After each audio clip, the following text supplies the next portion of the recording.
All right, and welcome to episode 106 of the Zenspath Entertainment Network. I'm your host, Jeremy Powers, and joining me as the only person who wanted to be around, Steven.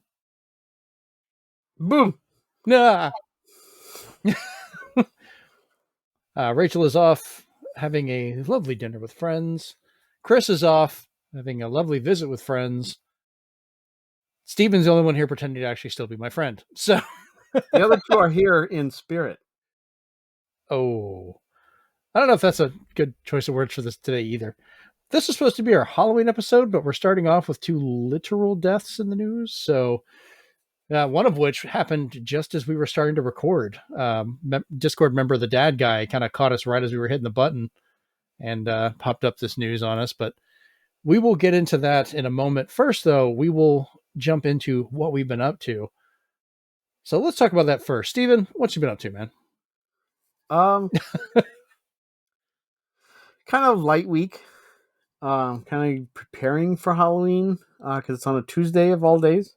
Yeah, it's kind of a weird one. There's a lot of stuff going on over the weekend. If you're a fan of Pokemon, they have their Ghost event. If you're a fan of Splatoon, they have Splatoween. But for me, I'm going to do a tried and true classic. I'm going to shut off all my lights, basically become in kind of like my own little audio world and play the remake of Dead Space. It's so good. So I'm all set for that afterwards because I'll go over our big question later that'll cover some of this stuff. Yes. But other than that, I finished the Vampire Survivor update again. Chris would have hated that. He's probably yelling at the recording as we speak. And the update was kind of nice. It was kind of quick though. Wasn't too story based as the other updates were, but as always, it still gets me hooked. I'm still just sitting there and I'm like, where did 2 hours go? So there's always that. And then of course, caught up with Loki, watched episode 4 on Thursday, which if you haven't watched it, episode 4 is leaving us with a lot of questions, a lot of theories. So many things happened. But it's so good. So good. Awesome. Yeah, the Loki stuff, we got 2 episodes left. Next week is going to be just kind of, I'm very curious to see where next week goes. Many theories I have that we'll talk about. Yeah, my wife told me one theory in the car of what she thinks is happening. And I was like, that could be. Yeah, like I said, I've had a couple. I can't say too much. My wife hasn't got to watch it yet because she had to work this week. So I was like, all right, I'm going to go ahead and watch it because I knew it would be spoiled before I would get a chance to wait. So I can't say anything to her. I have to keep my mouth shut. But, oh well. For me, it's been, well, I've been in Maine, as we talked about before, when I got back and we recorded the last show. Getting to go through, finally had Maine lobster, went out to Acadia Park for some hiking and everything. But I got to guest Sunday on Sharing with Shell Shock. We had a lot of fun talking about the NES and its kind of cultural and gaming, credits and what it started over its time. So if you get a chance, go find that. It's up on YouTube. It's over on his Twitch channel, I believe, as well. Had a lot of fun talking with that one. Yeah, it was fun lurking. I would say as well as the NES one, if you check him out, also check out his collecting one. Yep. Zenspath's already on there as well. So you can see him twice. Yeah, he has a lot of really good shows. It's a channel I really do recommend people watch. Like, he's good at having the conversations, kind of keeping that going. So I'm hoping for future episodes to show back up. I'd love to cover some more, gaming systems through my history. But we shall see. Yeah, it sounded like you wanted to do Genesis next. Yeah, I don't know if I'll be on the Genesis one because I was, Genesis was the other side. That was the enemy side when I was back then during the console Well, if you need wars. somebody, I have Genesis games my whole wall. Well, I have a bunch of Genesis games now, but I didn't really grow up with it. My cousin grew up with it, and I fought my cousin because we couldn't stand each other at the time. So I grew up with it because yes, as much as I'm a Nintendo not elitist but huge fan, um, Genesis did a lot, especially Sega CD and Snatcher, which I will keep saying until we finally do a stream Well, yeah, with I need to get it Snatcher. set up where I can play that because I Yeah. think you should be on here with me when I first play it. Yes, I will be there with even like little Easter eggs you should try for extra scenes you might have missed. Like I have everything all ready as soon as like the time Oh, comes. that'd be great. We need to do that. Like, I mean, the Genesis had a lot of very good things. I still think the Genesis was the very first system Spider-Man had a good game on. Spider-Man versus the Kingpin, I think, was a really excellent title. A lot of the ones previous were kind of they would try, but it was really hard to get anything going. But the Genesis one had the swinging and things, and you could actually stick to the walls and do a lot of that stuff. It And he was just a seemed boss in the old Revenge of Shinobi okay. before Well, I before wouldn't they count said that as take that out, him take and out yeah, Batman and Spider Man. right, him and They're not supposed Batman. to be bosses. But speaking of Spider-Man, I've been playing through Spider-Man 2, and I'm really enjoying it. I had a boss fight that I went through recently tonight that I hate when they just kind of up the difficulty and change the mechanics, and they made some choices that felt kind of weird. I mean, it's the Craven fight. Everybody knows Craven's in it. Like, that's the whole trailer and everything they showed off. But fighting him had some weird moments where it's like you've built up the character in such a way that now you've got him doing this stuff and it feels like you're kind of breaking what you had him doing or how he was laid out just to make the fight more complicated. And they're really bad about, the life bar would go down, you'll have something happen and it's all full for them again. And they do that 2 or 3 times for things. And you're like, just give us one big bar and let us fight our way down it. Don't make us work our way through every one of So them because yeah, I'm not a fan of that mechanic. There is a type of mechanic in the Yakuza series Mhm. that in the later ones that were actually the older ones, they made it that you got like a type of heat mode, like boss heat mode, Uh-huh. where you had to do the little button mashing mini game. Otherwise, he just got the health back, and you had to get it back down to the heat mode again. Oh So god, I they hate that. they they wanted a cinematic finish no matter what. So if you failed the quick time event, you had to keep fighting. And I was like, don't do that. Yeah, that gets kind of annoying after a while. But like I was the fight had good parts to it, but it felt like it was being like bloated out with extra stuff just to keep the fight going to like, oh, to get that crescendo in the story. But I was less stressed and had more fun doing the Mary Jane part than I did that fight. That's not good. Well, from what I heard, it went from like auto fail stealth to Mary Mar- Jane John Wick now. I'm about to say it's Mary Wick at this point. Like she is just the taser queen. They're not as ostentatious as they were in the first game. You've got better control over and the stuff that's going on and kind of work your way through. She should have probably been killed a few times just because you get really lucky and you're like, yeah, these are professional hunters. Like Mary Jane's good, but Mary Jane's not that good. I mean, she went from being like, what was it, a model and a TV star to now she's a reporter. And I'm like, that still does not make her worthy of fighting a bunch of these bosses. But she holds her Yeah, own. They actually, I mean, they do a good job with her. So I'm not saying that's bad. yeah. Yuri Lowenthal recently had an interview of what he would love to do for Spider-Man 3, Uh huh. but he doesn't think that they'll probably do it. But if he says if they do, he'll be in cloud nine. As he said, he wanted Spider-Man 3 to bring in Nolan North as Deadpool to have the Spidey Deadpool, back and forth go on during the next game. Oh, they won't do it. I know. there's no way because the whole Fox license that'd be a nightmare.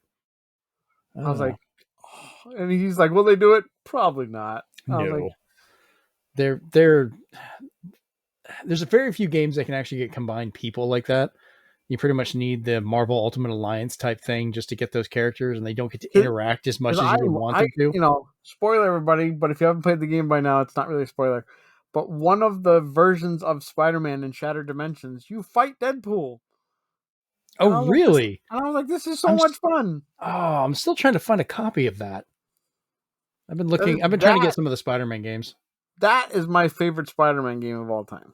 Really? That'd be a fun question. We'll have to hold off on that one. Okay. Because I could talk about that. Gosh, about everything about that. I could just tell you so many things I loved about that game. I still think Spider-Man's one of the game series, these comic book characters that got it right the most times. I think where there were good playable games. Like Batman had some good ones, but you didn't really get a proper correct one until Arkham Asylum. That kind of understood Batman and went from there. But Spider-Man, you had, Spider-Man on the PlayStation and the N64 was really good. You had all the way back on the Genesis was a good one. Like it just goes way further back for fun Spider-Man titles, but we're getting completely sidetracked. We're just talking comic books. Spider-Man. I want pictures of Spider-Man. So, all right, I have still been playing Spider-Man, Super Mario Wonder. I got Spider-Man Wonder. Super Spider-Man Wonder. I don't know. The way some of those Wonder Seeds are going, I would not be surprised if all of a sudden I get bit by a radioactive something and I'm swinging around. That game is insane. Like, so many crazy things to do. I'm only like 3 worlds into it, though. Spider-Man's kind of taking up a lot of my time, but I'm really enjoying it. How far into it are you? You know that spot where you take the little leaf helicopter? Yes. That's it. So you've barely touched it. Like I said, this week was light. I hope to fix that. Fair enough. On a collectible side, I finally got this for those listening. I have my Figma Samus from Metroid Dread. And this thing is, let's open the box. Really, really nice. We're just kind of showing it on the camera there. But it comes with a stand down here at the bottom that is magnetic. You replace her hand and her foot with it. And she can actually, like, my doors are magnetic and she can actually hang there like she does in the game. Nice. And it's really cool. But like a lot of accessories, it's a really good one. The other thing I picked up was this guy. I did, speaking of Mario Wonder, I got my Mario and Elephant Mario keychain lanyard thing. I don't know what I want to do with it. They're rubber. I thought it'd be like a harder plastic, but I don't know. I was halfway tempted if I could ever get a second one to put it on my luggage. I know if I get it, I'm just going to put it in one of my 7 or 8 swag boxes. Yeah, I have cases of like pins and lanyards and keychains and stuff. I like have that. whatever you think Nintendo never made. I have one because I made that. You had mission. an in though. I made that my mission to get the weirdest stuff. So, but some stuff was just early eBay. You know, I got my GameCube Walkman and stuff like that. So, yeah, oh, that's cool. I didn't know they made a GameCube Walkman. It just kind of stopped me in my tracks. I was like, wait, they made what? Like it's like it's like a GameCube logo, and then everything's purple, Nintendo branded, the Nintendo GameCube logo. You just pop a cassette in there. Still sealed, so. Oh, I'm sure that thing's leaking capacitors by this point. That's my only fear of old electronics is capacitor leakage. Now that I work on so many electronics, I'm like, oh, I know what they're going to do. So, word to the wise, if anyone ever tries to sell you an original unopened Xbox, don't buy it. Like, you might be able to get it. Unless you have a YouTube channel and you want to unbox it. Yeah, that's it, because you need to open it. You don't need to keep them sealed. That is not helping anything because you have to remove that clock capacitor, at least from the earlier models, or it's going to destroy itself if it hasn't already. It's a fatal flaw. So everyone can be aware. So, all right, let's go ahead and jump into our news. I'm going to eventually combine those so I don't have to keep clicking everything. Yeah, we need a sad sound effect. There we go. That's the closest we're going to get. That's confirmation. That's not good, but I mean, either way. So, first off, we've got 2 people that have passed away. Richard Mull, who played Bull on Night Court. Is that a show you ever used to watch when you were younger? That's how I remember him, too. Yeah, I loved him on Night Court. But I also knew him as the voice of Harvey Dent and Two-Face on the Batman the Animated Series and a lot of other the DC series. He passed away at the age of 80. I did not realize that he'd gotten. I guess I was a little kid. I just never really realized he was 80 years old at this point. He looked So good for his age. So yeah, I think that's the other reason I didn't realize he was 80. So he passed away. And then right as we started to record, the dad guy over on our Discord, which you can join over at bit.ly/Zenspath Discord to talk to us, sent us a message to host Matthew Perry passed away at the age of 54. He was found from a drowning incident, I guess, in his hot tub at his home. No drugs or anything were found. We don't know if this was like a cardiac arrest thing or what had happened, but it was kind of a shocking one because, growing up, with our age, you had all that time with friends and that was going the whole ensemble cast. And he, as far as I know, is the first one that has passed away from that. And it's just kind of shocking, to find that out. And Steven, you had pointed out he had voiced Benny in Fallout New Vegas and was a massive hardcore player of Fallout 3. Yeah, he was a guest on Ellen DeGeneres once, and he said he had to go to a hand doctor from playing too much Fallout 3. And he even gifted her a signed copy. I don't know what she's going to do with it. But yeah, it's always, it's kind of like, you try to connect with an actor sometimes because you just either you love their work or love what they've been in. And things like that, or things with Henry Cavill and what games and miniatures he likes to do. Right. Like it gives you a connection because you're like, that person's one of us. Like he's got a lot of stuff to do and he's got a lot of responsibilities and he's a role model at times and stuff like that, or people expect a lot from him, but he knows when to just sit down and relax too. So it's sad. Yeah. I mean, he had his history that he's reported on himself. He talked about his history of drug abuse and so forth, which I kind of wonder if that may have had something to do with a heart condition. But like I said, no drugs were found there, so hopefully that was not the case. I mean, sad regardless, but maybe he was using the gaming as a way to kind of help keep away from that. A lot of people will use gaming as a crutch in ways that they need.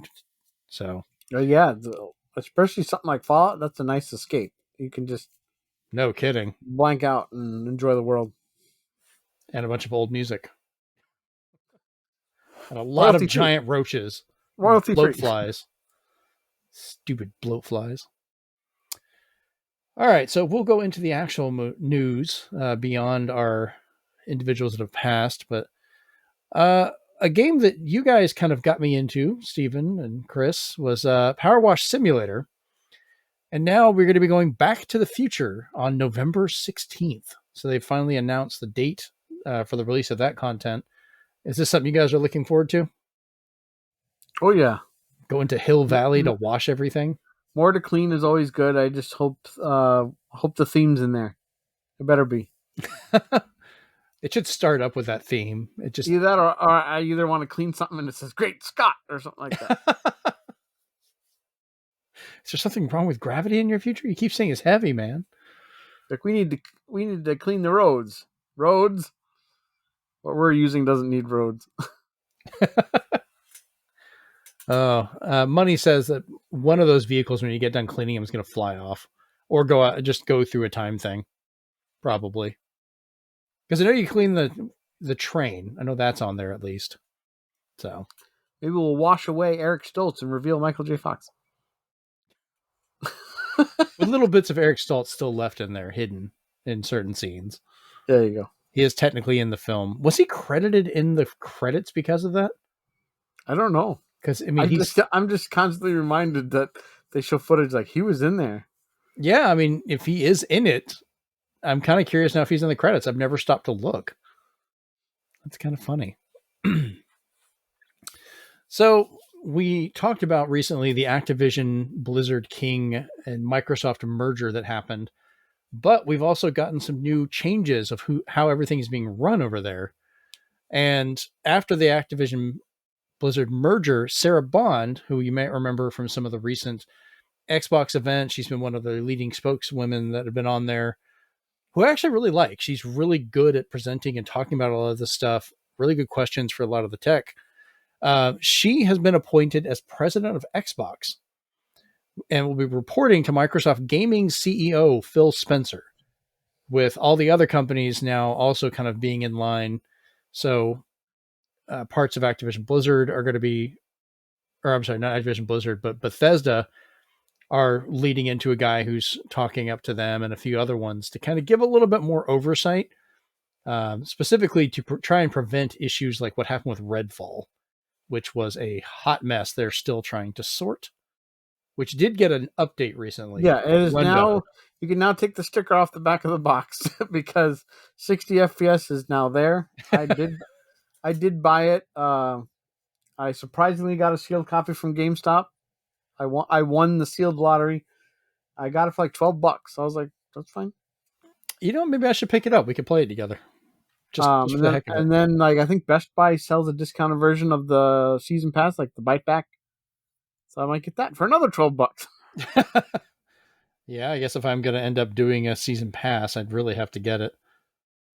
I'll have to look and see if it's there. I'm happy with this because, especially with No Clip when they released all the old footage of the old, it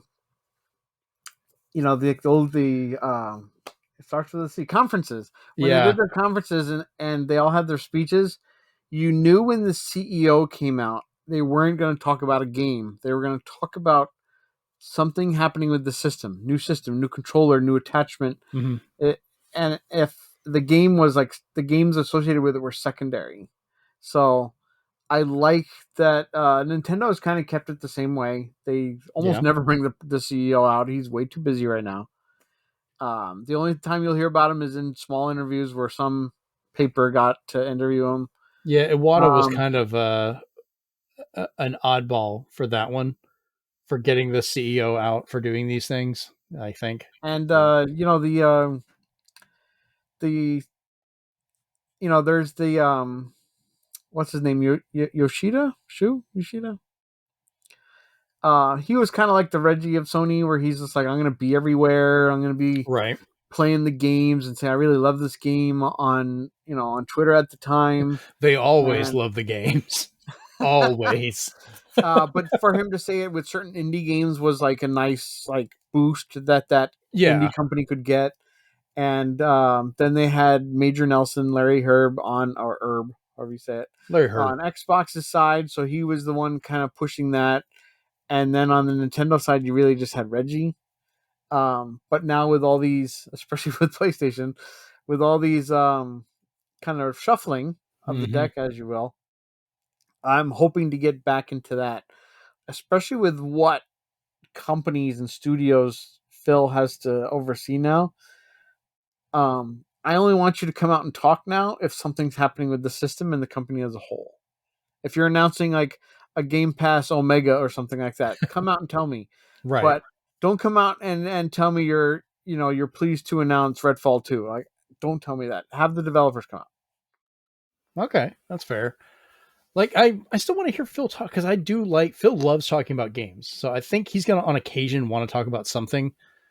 I think they would probably trot him out for like a new Halo, or you know, they're not going to do Elder Scrolls because Yeah, Todd don't get me Howard wrong. I don't mind fight interviews for like that one. Doug Bowser from Nintendo gets those too. They interview him out of nowhere. Yeah, he's popped up a lot recently. He was like quiet for a while, and all of a sudden it's like, sure, I'm here. So, but it's like I said, it's good to see her in that position, and I am looking forward to see what she does with it. I think it's in good hands for her leadership on that one. So hopefully she can kind of get those sales up a little bit. Speaking of which, they kind of started off with the Xbox Partner Preview, which was their showing they had earlier this week. I like this format. It was short and concise. It's about 30 minutes. Yeah. And they were right from the get-go. They had some gameplay and some trailers. Then instead of kind of diving into everything in between, they'd have like a little still screen with a QR code that like, hey, if you scan this, you can go look at a few other things, like listen to the developer talk about it or see something else. And they'll move on to the next game. And after a few titles, they'll have a couple screens that just like, hey, here's what we've shown. Here's what's new coming out. Here's what's on Game Pass. They even gave it like a gold badge if it was a new game reveal. Yeah, I was like, well, that's obvious. And then, they just kind of went through and finished it. Short, sweet, and effective. Nothing you really have to dig into too much. But the games they chose was a very interesting mix. Started off with Like a Dragon Infinite Wealth, the Dondoko Island, which is basically like a dragon with Animal Crossing, which is really weird because you're building up an island, a resort. Yeah, it's kind of like an Animal Crossing meets Shenmue, because the fact that you can build your town and shops out of nowhere and just make your own Kamurocho. I was like, what? I was like, this looks insane. I like some of those games, but I haven't played them in a while. And I'm like, okay, I might have to play this one. It looks so ridiculous. I love it. But it was a fun way to start this off because I'm just looking at it going, what the hell is this? Following up with that, they had Icaro Will Not Die, or Icaro, or however they want to say it.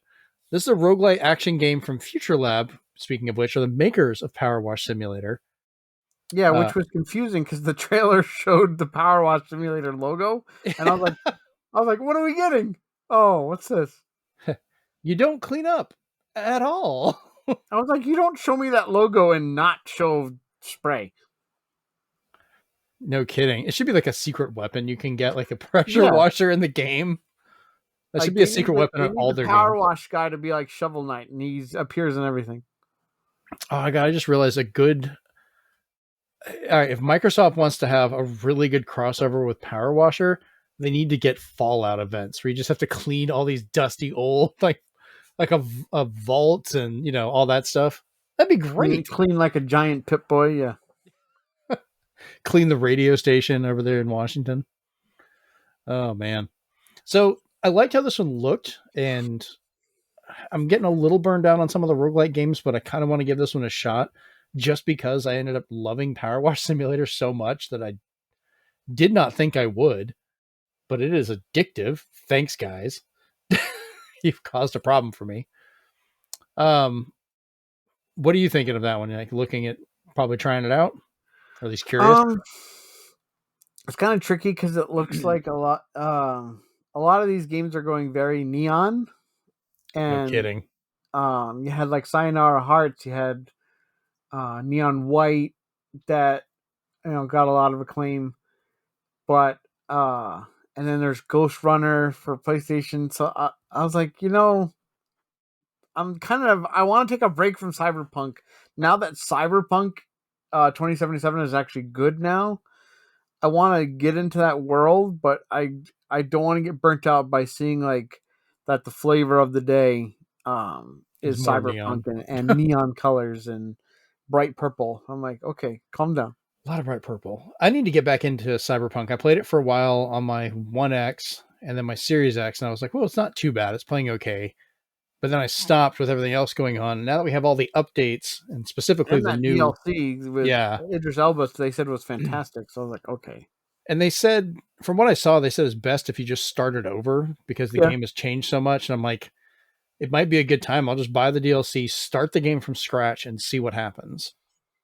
yeah. It's kind So, of like Fallout. You can't go back to Fallout after not playing it for a while because then you're basically Gandalf saying like, I have no memory of this place.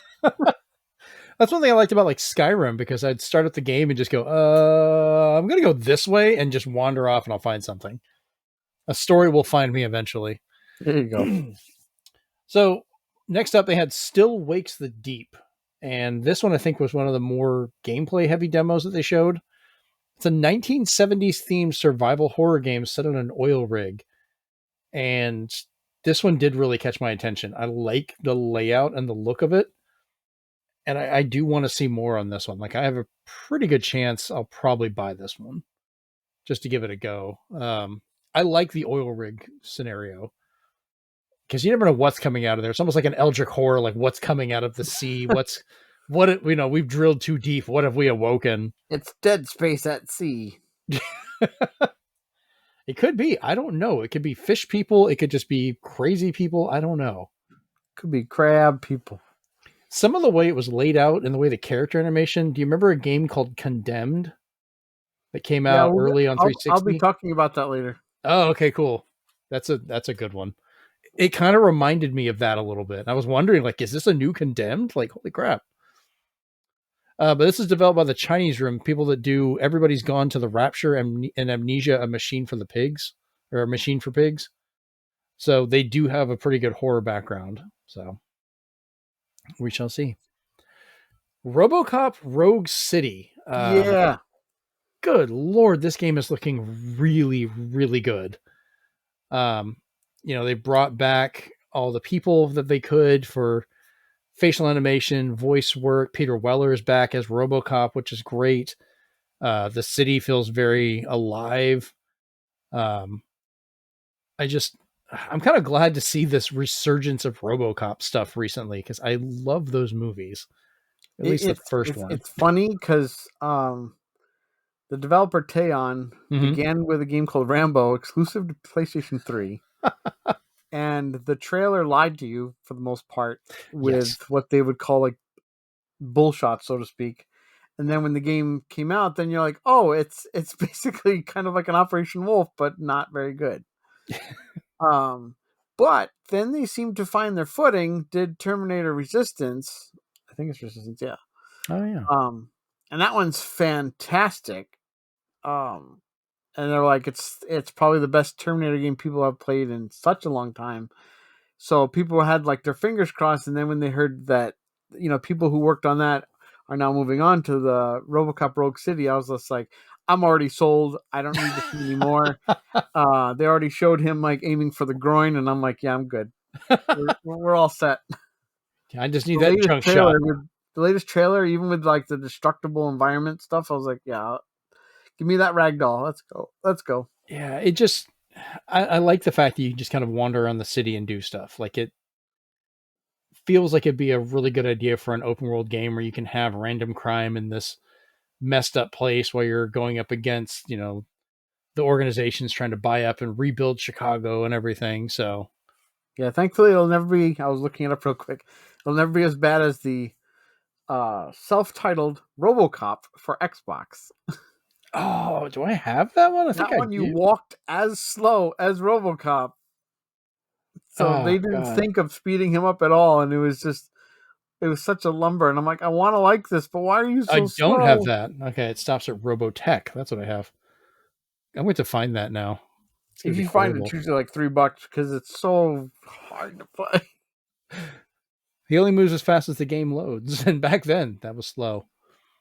Like he was the Spider-Man of the group. He had really good games up to a certain point, Mm-hmm. and then he had like a bunch of stink, and then he caught his footing again, and now he's back in action. So I was like, okay. I still love the fact we actually had RoboCop versus Terminator stuff for a while. Like that was just such a weird crossover that I kind of wish would come back. That'd be a nice little add-on bonus for this new game to have a Terminator section.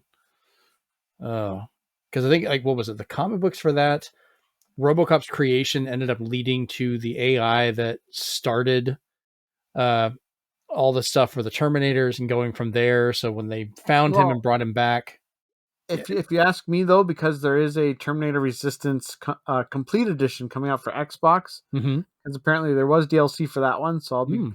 I've already pre-ordered that for when it comes out. Since they worked on Terminator, it is entirely likely that there would be a DLC for RoboCop Rogue City where you go through a Terminator mission. They'd be stupid not to when they already have the rights.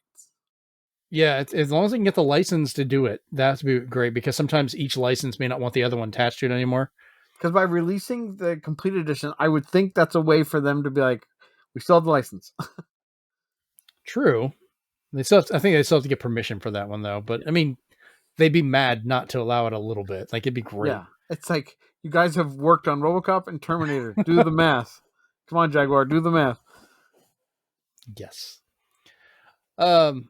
Afterwards, we had Dungeons of Hinterberg, This game, you explore around an Austrian mountain resort while building up relationships with other people there to unlock new skills and items as you go through the dungeons that are there.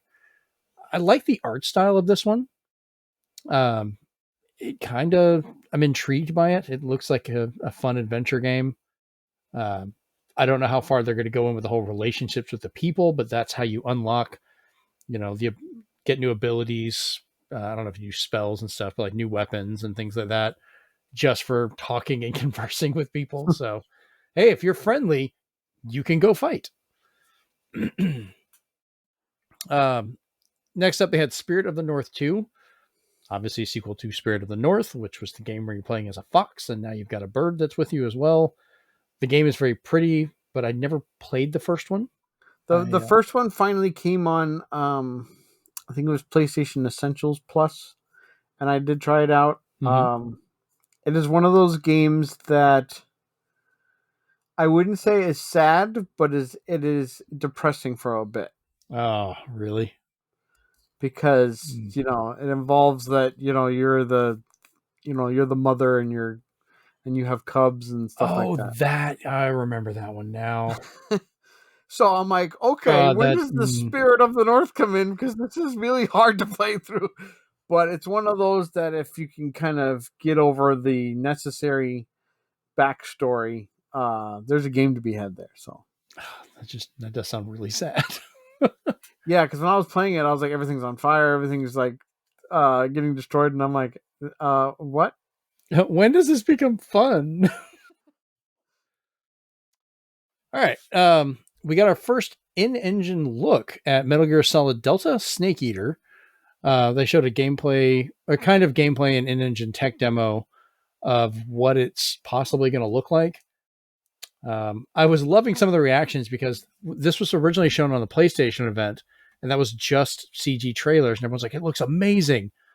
And they're showing now the Unreal Engine 5 gameplay tech demo, and how many people are like, because it was shown on Xbox, they're like, well, that's disappointing. It looks terrible. It looked better on the PlayStation. And I'm like, you guys do realize it's a tech demo that covers all of them, right? Like, why do y'all have to be like this?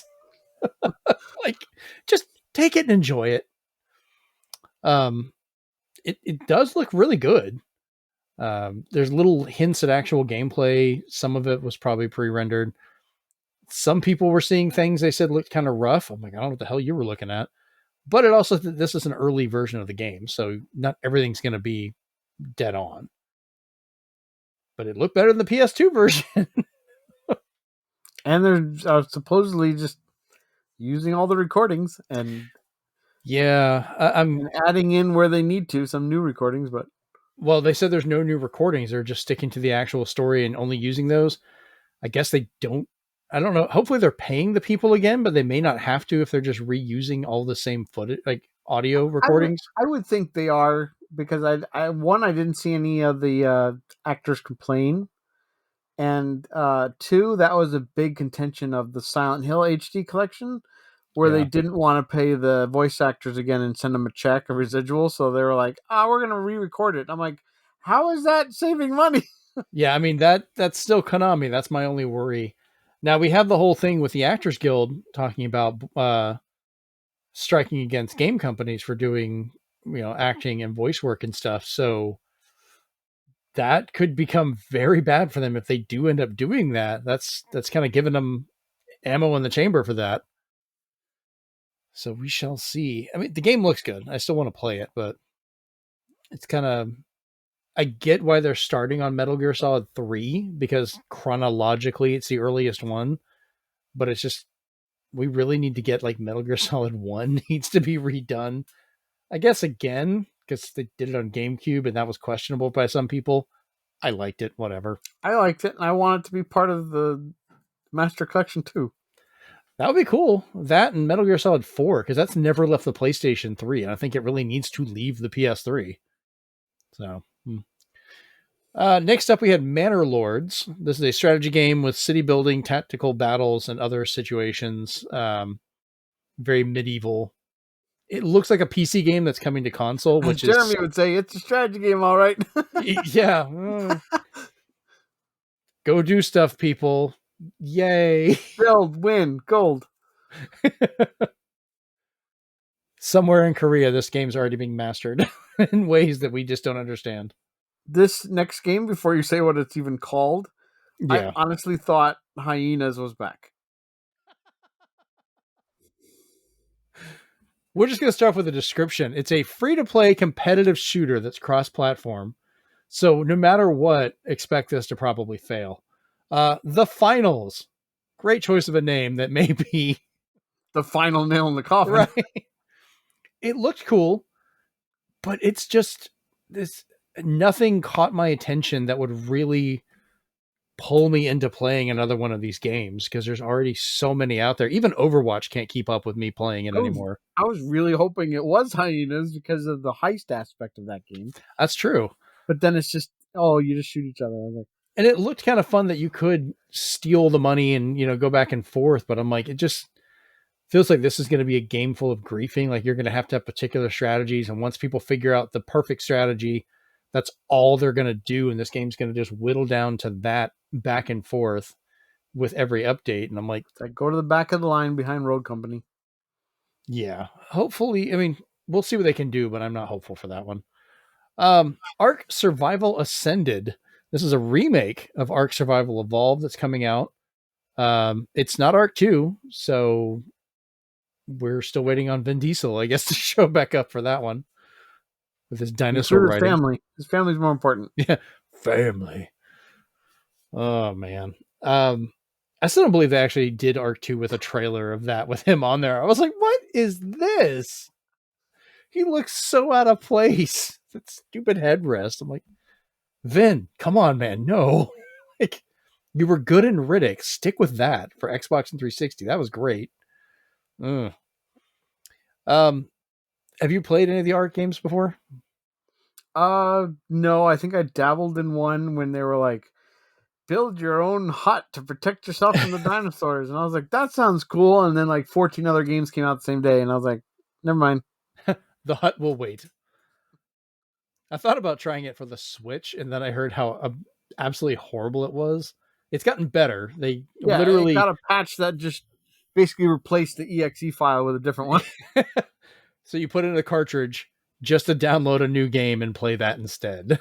It's I'm curious if they're ever going to release a That's cartridge going of to be our that. first mention of how internet connection is very crucial. Yeah, no kidding. And the last thing they finished it off with was Alan Wake 2, which is currently available now.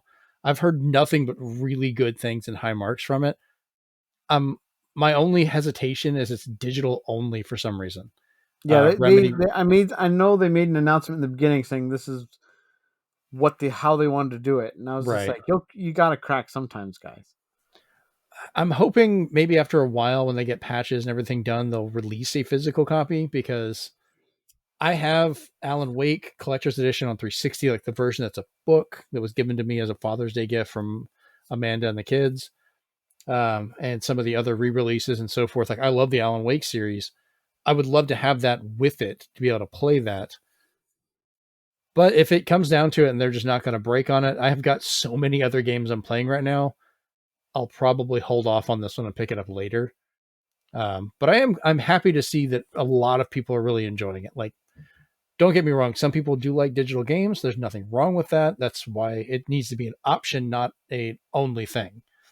Like I would have gladly, if it had been like pre-order only to get the physical copy, like even if it was like limited for games or something, I would have done that because I want that physical copy.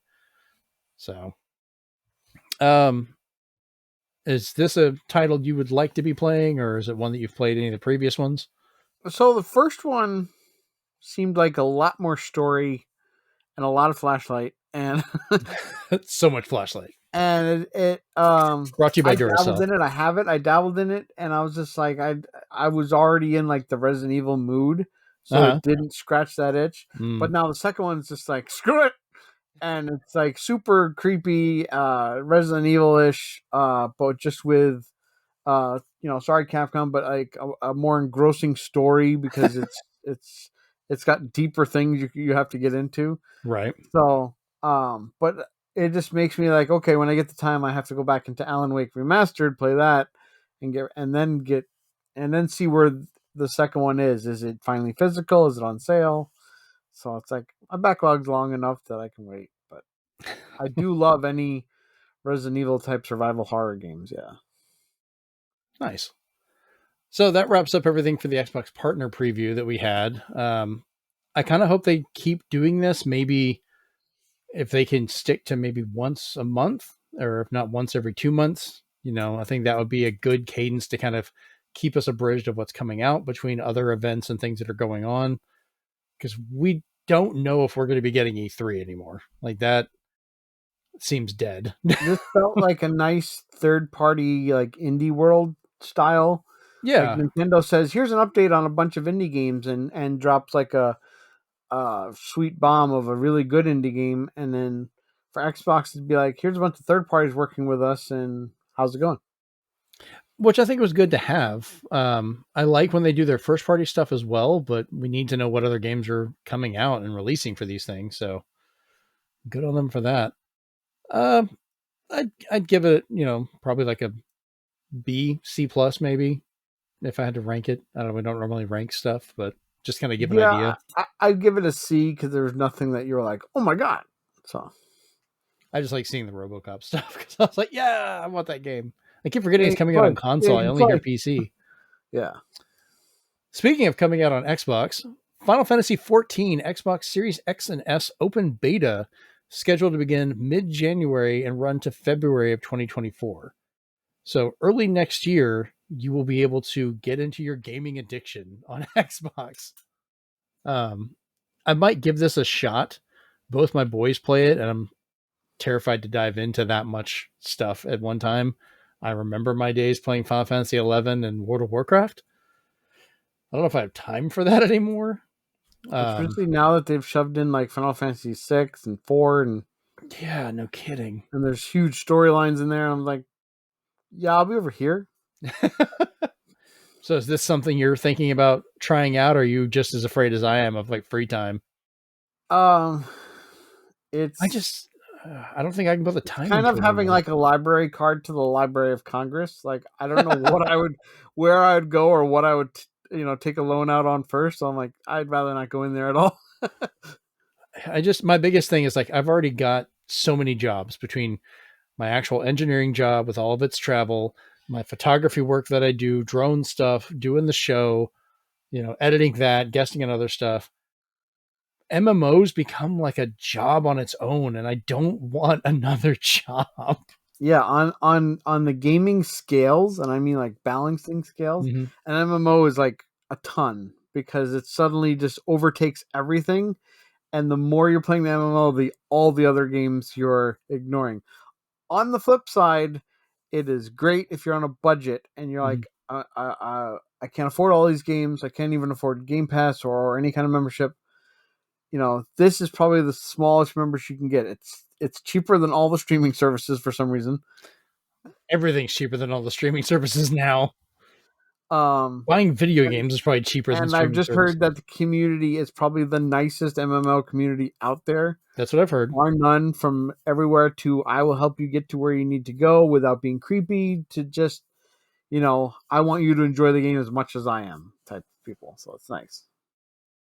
Okay. So, I mean, I'm happy more people get to play it. I just don't know if I'm going to try and get into that long term because I've got, back when I was talking about World of Warcraft and stuff, game releases were more spaced out. You weren't getting multiple massive releases every single month. Like right now, the same day we had Spider Man 2 and Super Mario Wonder release at the same time.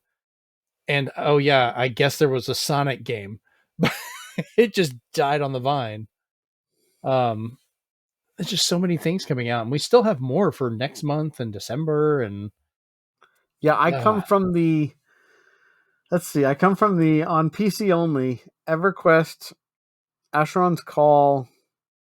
Um, what else did I play? City of Heroes. I loved City of I played Heroes. City of Heroes. I used to go around reporting people when they were licensed characters. I was Oh my I was god, an ass. you're a narc. I looked like Gordon Freeman, but somebody came up to me and looked like Wolverine. I reported him. But anyway, Oh my god, you're the worst. um, I played Final Fantasy 11 for all of 20 minutes because I was trying to play it on a PS2.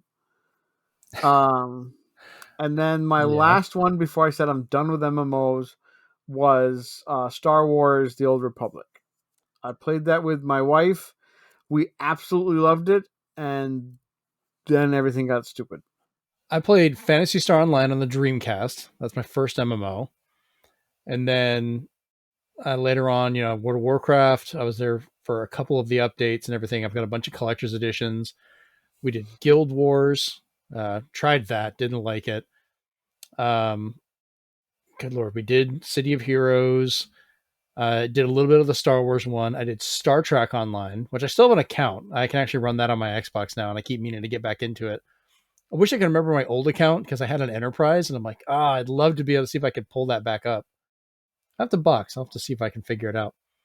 Um, Final Fantasy 11 I got into because my brother he wanted to play it on PC and they bought the PS2 version. So because he couldn't play it because he didn't have a PS2, I ended up buying it on PC to trade with him so that he could play. And then I was like, well, I guess I have a game because for some reason my dad thought I had to buy it. I wasn't even living there, but I needed to buy a copy to fix it. Like somehow this was my fault. Uh, I don't know. My dad makes dumb decisions. I bought it solely for the hard drive. Well, I mean, that's what I ended up getting was the hard drive and all that stuff. So I was like, well, I guess I have it now. So I played it for a little while and it was fun. I played with Ian, when I could. World of Warcraft was the big one that he and I played together. We used to play that when he was stationed over in California when he was in the Oh, Marines. yeah, my wife still plays it to this day. Um, I'm afraid to get I, back I into keep it. forgetting Fantasy Star because I played Fantasy Star Online and Fantasy Star Universe, Mm-hmm. but I only played it with friends, so I didn't ever really see too much of the MMO part. It was just me connecting with friends, almost Diablo style. So At I that never made the at, connection. at that time, it was very sad because I was in between places where I lived, and I had a Dreamcast and SegaNet, and that was literally all of my internet. So I would go somewhere, hook up the Dreamcast, and that's how I would check email or get online. I'm on Google, dudes. Yeah, I'm on Google Alta wasn't even a Vista and thing web then. crawler. I'm gonna ask Jeeves if this game's cool. I remember sitting there waiting to download all the weird DLC you could get for like Shenmue and Sonic, and oh man, it was terrible. But it's all I had. I still have the keyboard and mouse to this day. Nice. All right, so speaking of gaming hardware, we talked about the PlayStation 5 Slim recently and the fact that I was excited that you could swap out the disk drive on it. But of course, it being Sony, there was a massive caveat that's been discovered. So apparently, in order to connect this disk drive to any of the systems, you have to have an internet connection for it, which leads to a lot of issues for people. So I'd mentioned this before, and I think it was you that had said, like, well, you have to get driver updates for stuff anyways. The difference is driver updates aren't hosted on a server. I could go right now and find drivers for a Windows 95 iOmega zip disk, download those and use them to load up on a system at the time or whatever, or people can make drivers. But eventually, if that server goes down, you can't tie that disk drive to the system anymore. And the other thing is apparently they are locked to each other. So if you install that drive to that system, you can't take it off and put it on another system you own or sell it to somebody. It's tied to your motherboard. If that Yeah, ends up, that when I read that and it said the V word voucher, I was like, what? yeah.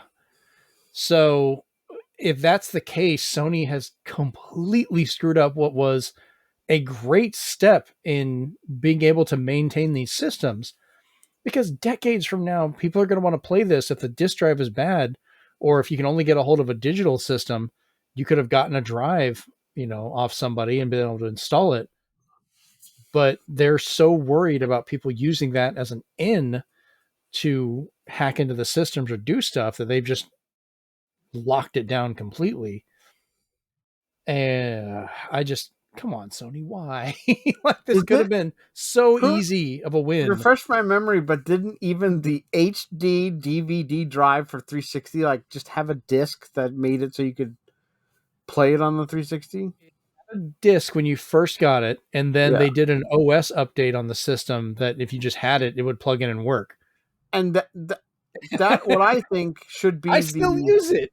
because there was two suggestions I saw online to fix this. One would Mm-hmm. be like have an OS update that has that little file on there that says if you ever get the drive on anything, your account will even see it. I know it still says internet connection, but I'm just like Right. put it on the systems that you buy nowadays on all the slims that it already has that driver or update on it.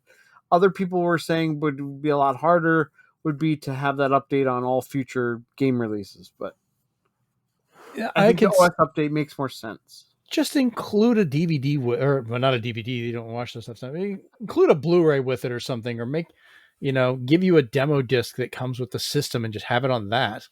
Make it easily available. Um, or if they have the drivers where you can install them on a thumb drive, like where it's something you can download, because then at least somebody can back it up and maybe make it available later on. I But I can tell you that as well as this, another thing that always bothered me because it never tells you what it's doing mhm. is when your Switch, Xbox, and PlayStation 5 are like, "Oh, hey, you haven't plugged this controller in a while. It needs an update." I'm like, "What are you doing?" Shut up and do it. I'm just like, "But what are you updating? Like, why did I need to update this controller before I could even play a game? What?" Yeah, I knew some of the times they did that for Xbox because they actually did explain, hey, here's what the update's doing. We're changing how the rumble's working or the power system or, you know, some of the add-on stuff for the sticks. But yeah, I think Nintendo's the worst of it. It's like, hey, update for what? Update. Like just do it. It's stability.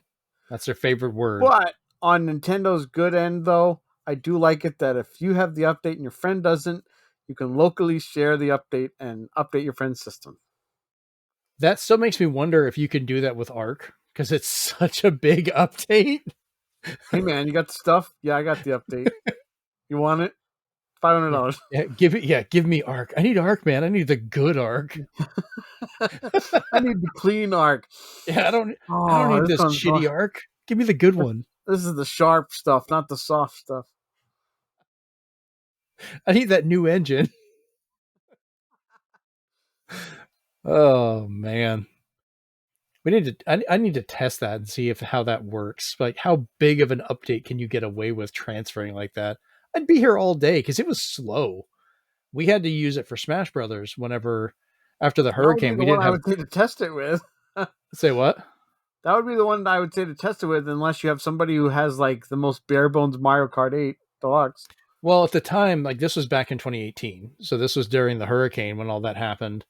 Um, we had gotten the Smash Brothers Switch, but we still didn't have internet back because of the storm. So we ended up like I could activate it a little bit, but we would get the updates from like each other, like my son's Switch and stuff. Like I'd be pulling it from his or vice versa to be able to update our games and play stuff.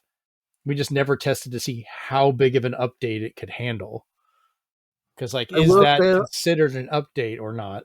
I will say one thing I didn't like about when people hacked or jailbroke, whatever you want to call it, the Switch, is that one of Nintendo's updates they did is just made it so you can't connect to the internet at a hotel room. It always gives you a white screen now because it was an update to protect against piracy, and I was like, dang it, you took away Yeah. a feature because of these people doing the wrong thing. Yeah, I pretty much have to do a hotspot on my phone just to. That's why I don't even bother trying to play Switch games while I'm on the go. It's just too much trouble.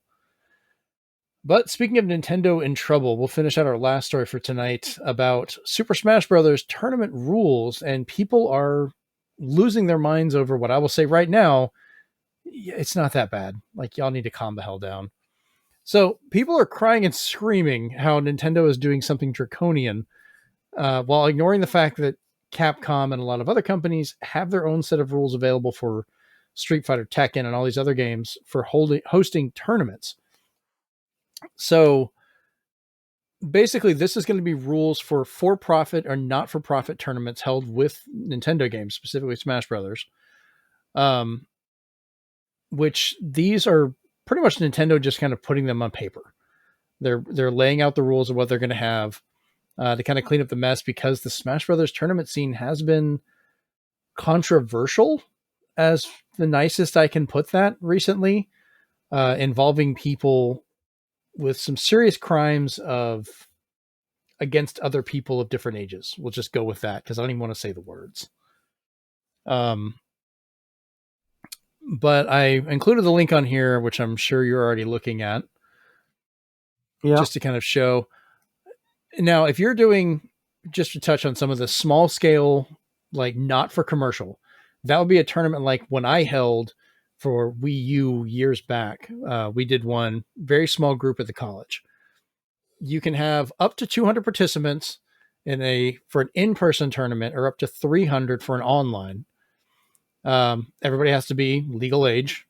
For the people that are organizing it, you can have minors in there if they're just participants, but if you're running it, you need to be an adult, or at least legal of that area. Um, you can collect entry fees from participants that cannot amount to more, or the equivalent of $20 per person, which are used to cover the cost of stuff. Entry fees can cover that, so forth.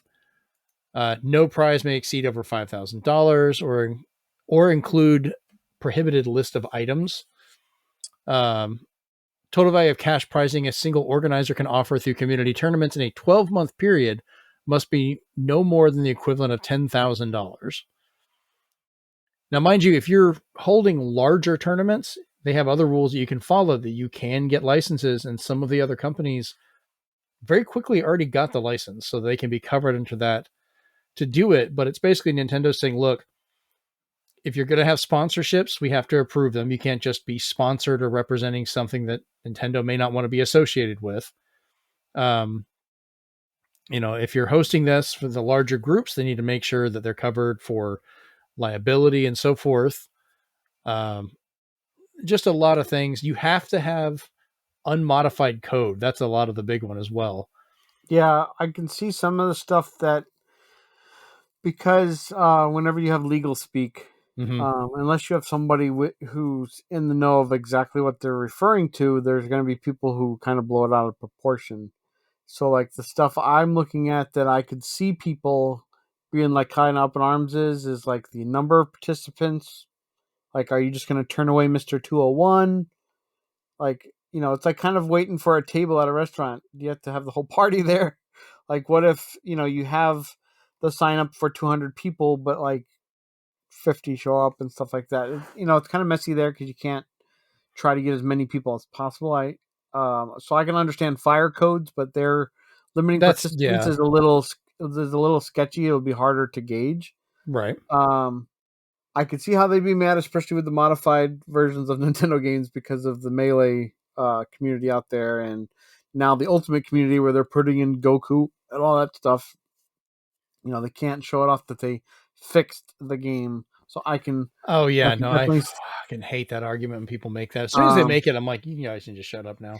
I can definitely see that. Some of the speak is confusing about like using any of their logos and characters as part of the community tournament activity. I'm like, does that mean like above where the main stage is, if they're having Mario and Link official art up there? Is that bad?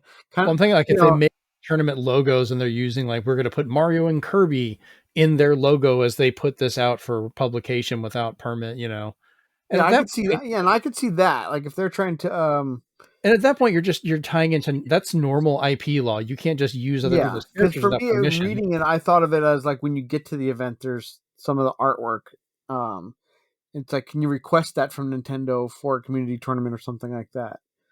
Um I understand with the alcohol and drugs and gambling, that's perfectly fine. Right. Um, there's going to be some people who are on either side of anything from health concerns, masking, that the number two thing to fail to protect the health, safety, and dignity of participants and spectators could have you shut down. Well, I So think I a can lot see of how that people is are just the like, nicest way they could word the fact that they had people that were assaulting other players and being accused of a lot of stuff that's them going like, we're going to say it in legalese, but if this keeps going, we will shut you down. yeah, safety and dignity, I can get behind it. I think it's the health is where people are going to go back and forth saying like, New York Comic Con, we didn't need to mask up. So it's going to be that argument. Like I know I'm kind of like picking a side by even that comment, but it's just Yeah, it's I mean, if health. it comes down to like they're told that they have to mask it wherever they're at, then they're going to be required to do that. It's going to be just per site, and local law will affect that. But if they say you have to maintain the health, and you're not running people that are running through this for an entire day and they're not Yeah. getting anything to drink, or they're not getting a chance to get food, or The other thing I can say about this is just like, it's better than what we had before. Like now, at least Nintendo's not just quietly shutting down tournaments and making people mad when the tournaments are already ready to go. They have signups, and now the poor tournament organizations have to refund like tons and tons and tons. And you find out that Nintendo is with Panda Gaming doing their tournaments, right. but then anybody else who runs tournaments are getting into legalese trouble and stuff like that. And So there's it's nice already that they finally have this out there saying uh, that in a couple weeks this is going to become effective. So well, they've already had a couple of groups in Japan and Europe and so forth that have already put in and got their license. Like they're set and approved. The main problem is there's people that are like, oh, well, we want to have our tournament and we think we should be able to do whatever we want with this. It's our game, not Nintendo's. And they have that attitude like they own it. And I hate to break it to you, but you don't. Like, I and love like Smash Brothers, but it's not theirs. But you have and to be to. honest, like for those people, just you know, for things like that, you can just say we're having video game tournaments. Be just be out there saying it's going to cover these systems or something like that. And Nintendo is none the wiser because you're just having an event. It's nothing Honestly, sanctioned or if official. You're just doing it on the side or something. But if I'm having like my game nights that we always used to have, or groups in a local area doing what people called weeklies and stuff like that to get together, Nintendo doesn't care. They honestly don't. If you have little tournaments, they're not going to be coming after you. They're going after the bigger corrupted parts of these tournaments that yeah, I've people seen are those. seeing these, they're seeing the accusations, they're seeing the criminal charges, and they're seeing their name get dragged into it because they're like, oh, they're a Smash Brothers player. And that's part of why part of the rules are like, hey, you have to include in there that you are not affiliated with Nintendo. Like this is not officially from us if it's not one of those.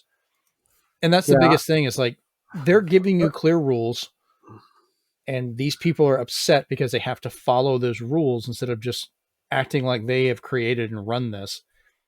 And when I see honestly, stuff the like ones this, say what? when I see stuff like this, the only thing I can think of is somebody out there or a bunch of people out there had to ruin it for everybody else. So for them to have to put out something like this means that people just couldn't do it right, like couldn't get along. And I don't like toxic communities. I don't like, it's one thing to have your console wars, but when you just have toxic fandom and toxic communities where, people who are starting to develop a love for a series, they'll be like, don't you get into anything competitive because you know how mean they can be and what's happened there and things that have gone on. It's like, man, you wish the community was better. Yeah, I mean, some people like organizers will make full efforts to create a community tournament that is friendly and welcoming to all and that fully respects the dignity of participants and will not tolerate harassment or discrimination of any kind, including based on race, ethnicity, nationality, ideology, religion, belief, origin, social status, class, occupation, sex, age, disability, sexual orientation, gender identity, or marital status. That Um, covered it all. yeah, no, I mean, they're like, look, you will be inclusive and friendly because that's what they want this to be, or you won't be. Like, and if you're not, you really shouldn't be having a tournament anyways. And if that's the tournament you want, Nintendo has every right to not want to be involved with you. If you've got Yeah, some, thankfully I haven't seen this really trending on any of my socials, but maybe it's because the the biggest complainers just aren't in my algorithm. But I've seen some of it just for following it, but I'm just like, look, I get it. I've heard some of these groups, the arguments they've made over the years and things where if everything is not the way they want to play it, that Nintendo doesn't know what they're doing it wrong. Like the fact that Ultimate still had levels that can change, that it still had items, that it still had all these things. They were like, this is Nintendo ruining all of this. They need to get rid of it. And I'm like, they give you all the options to turn that off if you so choose. But what you do does not tell us everybody else what they play. I like playing Smash Brothers with items and with randomness sometimes because it's fun. Let's not forget, games can be fun. You know, but do we Nintendo have, ruined Tears of the Kingdom. They took away the duplication. but like, okay, we would have, little tournament fights with us where we would turn items off or we'd have particular stuff. And it could be fun, but it's not, you don't always do it. That's like the people that, as soon as Nintendo let you customize what items you can have in Mario Kart 8, they immediately were like, we will only play if you turn everything off. And I'm like, then you're not playing Mario Kart. Like, just what is the point? So I'm sure I'll get some people mad about that one, but sorry, everybody has to follow the rules. You get to enjoy the game. If you don't like it, there's the door. You can play something else. That's how other things get started. But you guys kind of brought this upon yourself with as bad as the whole community has gotten about it, you know? So that's my rant. All right. So we're going to go ahead and jump into the big question for this week. Like I said, it's a little bit shorter show. We've gone just over an hour now. So, We but need a sound effect for the big question. we do. That ain't going to cut it. You should use the Dreamcast intro. God, that'd be a long one, but yeah, I would like that. I love the Dreamcast opening. All right. So this big question is super short. Favorite scary games? And this time we've actually gotten responses also from our other co-hosts, Rachel and Chris. And we reached out to some people on social media, a couple of people that we know, to get their responses. So I'm going to start this one off because this is actually the question I came up with this time. I like it. Say what? I like it. Well, normally I keep asking you to start off. So I want to be first this time. It's a 50-50. I guess we could flip a coin, but I don't want to. Starting off is Silent Hill Shattered Memories, specifically the Wii version, because that one had some of the best effects using the Wii remote for the flashlight as you're exploring around, being able to move it around in real time. And then the radio and calls for help and things coming through the speaker. You'd have to hold it to your ear to hear it, which was freaky as hell. Some of those things you'd hear on there. But I love this game because you're not powerful. You cannot fight back most of the time. You have to run. You have to hide. You are just a guy looking for his kid. You are not some gun-toting, powerful dude or whatever that can just shoot up everything and, win the day. You're freaking out. You're freaking out, man. So I always enjoyed that one. And then you had brought it up earlier that during the opening or all the time while you're playing it, depending on your actions or what questions it's asking you when you're talking to a psychologist, changes how the game lays out. You're going through a psychological exam from start to finish in that game. Yeah, and I forgot the one where they ask you if you drink or not. If you say no, it gets rid of all the alcohol and replaces it with sodas and stuff, which I think is what I always saw because I honestly in real life I don't drink that much at all. So I usually and for say me, no. that's crazy because you don't hear of a game that an option just changes all the textures to something else. I'm like, whoa. I think this time we'll have a little bit back and forth. That's my first game, then you pick a game. I think that's more fun instead of just ranting about the whole thing. So you're next. Go for it. Let's see. I'm gonna go early. Ooh. And I mean like early generation, Mm-hmm. uh, where you couldn't rely on just the graphics all the time. So, and I would love to hear if anybody knows about this game other than myself. But as a kid, and it would instill fear in me, kind of like if you were a kid and you watched a horror movie by accident. Uh-huh. For the Commodore 64 of all Oh, you're systems, going way back. it was a game called Forbidden Forest. In this game, you Okay. go through a series of stages. It's, I believe, three or four. And you are an archer. And every time you shoot one arrow, you do have to load it, take it out, load it back into your bow. And of course, you are in a forbidden forest. The music is loud and foreboding, and it's already telling you that you're in a bad place and bad things are going to happen. Um, but then when the monster or creature of the level, there's only one creature per level, Mm-hmm. shows up, um, the music changes because now it becomes more frantic.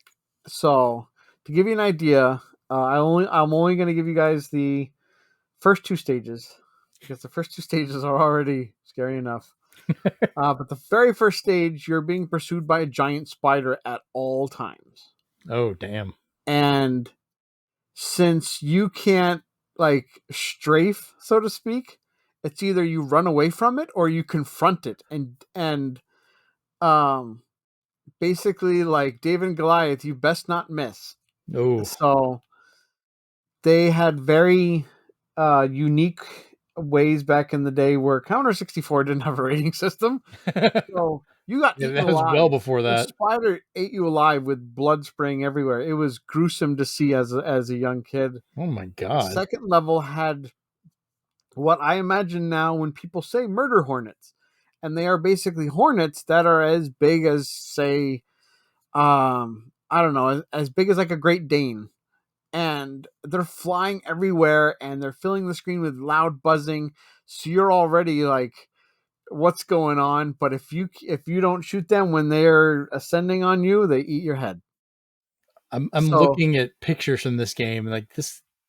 Oh man, that must have been a however, trip to play. however, kind of like at the end of horror movies when like the sun comes up, Mm-hmm. when you defeat enough of the creature, the victory music is so good and it is just like even your character's dancing because you know he's safe for the night. But it is some of the best music I've heard from a Commodore 64. Like in terms of like I could put it in like a little Mount Rushmore of Commodore 64 music because I always remember it. My brother remembers it. It's one of those things that stays with you for a while. But yeah, even look up the game because yeah, the music is just always foreboding. It's crazy. All right. So my next choice is going to be the GameCube classic Eternal Darkness.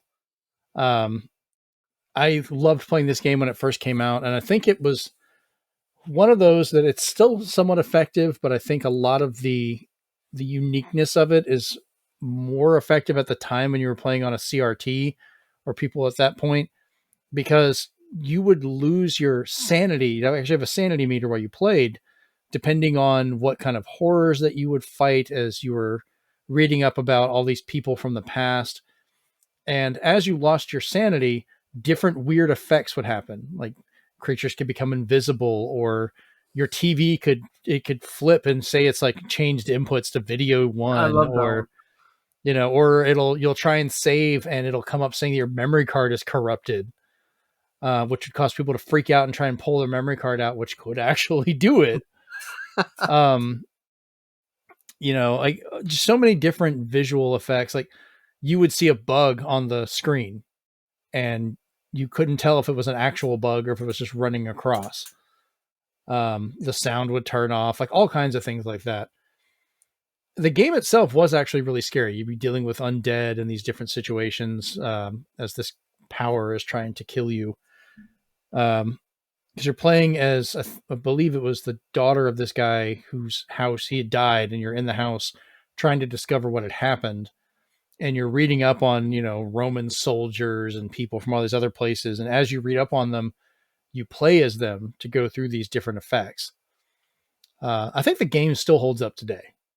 Like the effects may not be as effective because people are, you know, some people don't know what white noise looks like on a TV because it just turns to a blue screen half the time now, or their video inputs might look different because back in the day, if you remember CRT TVs, almost all of them had the same font.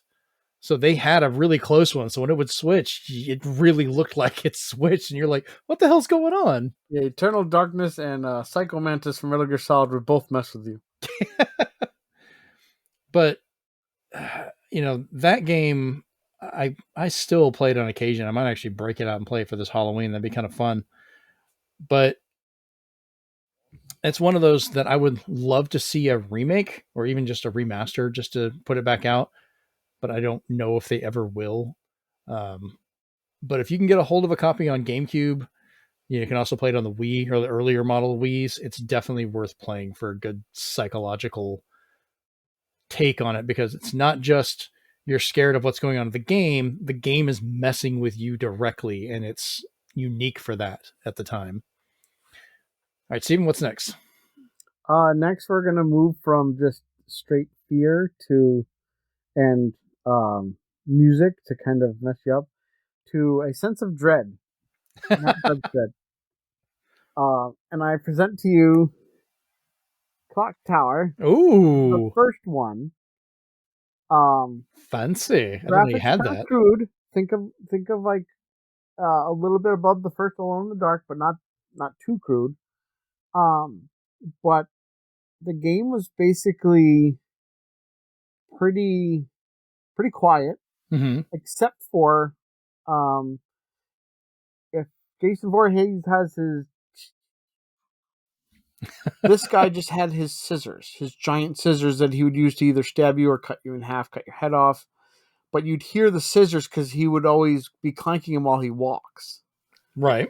And the first iteration of him was hearing him come, and you were just like, he's coming in the door or he's coming from somewhere, and you didn't know where he was going to pop out. And you basically had to progress through this game as if you were being chased by the nemesis, except for you couldn't fight back. You could only hide. There was things you could do like push over a bookcase to delay him, but all of it was he's coming for you some way or another. You better best avoid him. And this was the days where I will admit, yes, the barrels and everything else in the games, they weren't painted yellow. Um, you had to walk up to just various things around the room, hoping it would let you hide under them, in them, on top of them, behind them, because you would hear the noise getting louder and louder of Mm-hmm. the scissors, and you'd be like, I gotta hide. And I'm sad that there isn't really too many games that are kind of like this for me anymore. Um, but there was a time where after Clock Tower series happened and they stopped at 3 on PS2, you had games like Haunting Ground, which Mm-hmm. followed that formula pretty well. And you also had the insanely expensive Rule of Rose. Yeah. So you had a lot of games where somebody's coming for you, run type aspect. They kind of still try to do it now in the Dark Pictures anthology, but there's quick time events instead added to it. So it's not more about like getting to hide, it's just making a decision. But back then, there was no other choice. Yeah. Uh, you were always going to die if you just said, I can fight back. No, you can't. Did you ever play the original version Of which? of Clock Tower? Yeah. Oh, Super Nintendo. that one was too slow. I wanted my character to die because she walked too slow. I was just wondering if you ever played it. I was like, I was like, uh, RoboCop and Quicksand was faster. So while I liked the tension and especially the choo choo choo whenever he was coming, right. it wasn't the same as kind of a growing volume scissor clanking coming. Um, and this one was more. It was just like a house, so it was kind of obvious where you could go. But Mm-hmm. the PlayStation One was in like office buildings and such, so you just had to guess. It wasn't like, oh, Right. I definitely, I've been in my room before. I know where to hide in my room, so you knew everything where to go. But this one was like, no. So I think the sound definitely helped heighten the tension of it. I know they're bringing the original one back, so it'll be on Switch soon. Oh, From what really? it was part of their Hmm. limited runs conference, saying they're bringing back Clock Tower, the original. Oh, I the they Super said they Nintendo were going to one? have Yeah. quality of life improvements, and I hope one of them is just faster main character. All right. So the next one I'm going to choose kind of fits in with what you have with Clock Tower, and that would be Resident Evil 2, mostly because of that is a mechanic that carried over to the character of Mr. X, who would, in the original Resident Evil 2, when you played it for PlayStation or for Nintendo 64, he wouldn't always show up originally. He'd kind of be a surprise later. But the remake they did, which is a really good remake of Yep. this game, he shows up all the time and he will hunt your ass down. Um, you have to kind of figure out what rooms you can duck into where he won't go into it to try and get around him. Once you figure out that you can kind of skirt around him and run, your mistake is trying to fight him. Like the most you can do is get him to kind of like Kaepernick, like take a knee for a minute, but he'll come right back. Um, but like, I remember seeing that on the N64 and playing. I saw it originally on PlayStation, and then Amanda got me the Nintendo 64 version, which what I played. So it looked better, I thought, but you could also kind of run a little bit quicker. But dude, every time some of that stuff would just hunt you, and you'd be like, "Oh, I'm safe in another room." No, you're not. It's coming back. Yeah, the remake heightened it because you could hear his footsteps, so you knew he was coming. Yeah, you could kind of hear it in the earlier ones, but it is like they really, and I think that's some of the stuff that is best for a lot of these horror games. For all the ones we've selected, Sound. is the sound design really gets you because that is such a subliminal fear. Like it affects everybody on such a basic level that good sound design makes or breaks a horror game. Um, because even if there is no sound, like if that's a choice for certain spots, that can also make you worry because any little creak or noise you hear kind of freaks you out. You're like, what was that? What's going on? Um, but like I said, the N64 version was what I originally played all the way through, like all the way to the end, going after Birkin and all of them. But Mr. X chasing you around is what always got me. And that's one of my favorite things from the remake. They upped the gore and stuff in the remake. Like it's definitely more action based, but it's still, they have a lot of spots where you're confined in space. Like I hate when they make you slowly crawl under something after you just watched a dude get torn in half doing that. You're like, all right, now I got to do it. Good luck. Yeah, that game added the added tension of boarding up windows yourself too. Yes, and you never had enough to do all of them, and they Yeah. did not guarantee they would always hold. So it just, oh, that's such a tense game, but So you such a had one good guy one. coming after you, and then you had like the boards, rattling. You're like, please no. But hearing that piano music that you were in a safe room was like, oh, okay.